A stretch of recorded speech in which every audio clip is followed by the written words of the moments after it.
Tunghayan ang pinakabagong datos mula sa mas pinaigting at mas pinalakas na kampanya ng buong kapulisan ng Piero Mimaropa sa pagsugpo ng ilegal na droga sa buong rehiyon sa ilalim ng pamumuno ni Police Brigadier General Roger L. Quezada. Tutukan ang tuloy-tuloy na pagpapatupad ng mga programa at initiatives ng buong kapulisan ng Piero Mimaropa ay nagresulta sa pagbaba ng krimen sa buong rehiyon. Base sa pinakuling talang datos, umabot sa tinatayang 45.23 na gramo ng shabu na nagkakalaga ng 307,564 pesos ang nakumpiskahan ng kapulisan. Bunga ito ng tatlong magkakahiwalay na anti-illegal drugs operations na naisagawa sa bayan ng Oriental Mindoro at Puerto Princesa City. Dahil dito, ito'y nagresulta sa pagkakaresto ng siyam na drug personalities.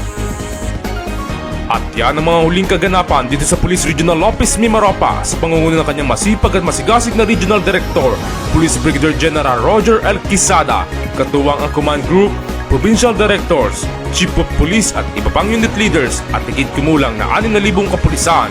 Ito ang Police Regional Office Mimaropa, the home of Police Eco Warriors.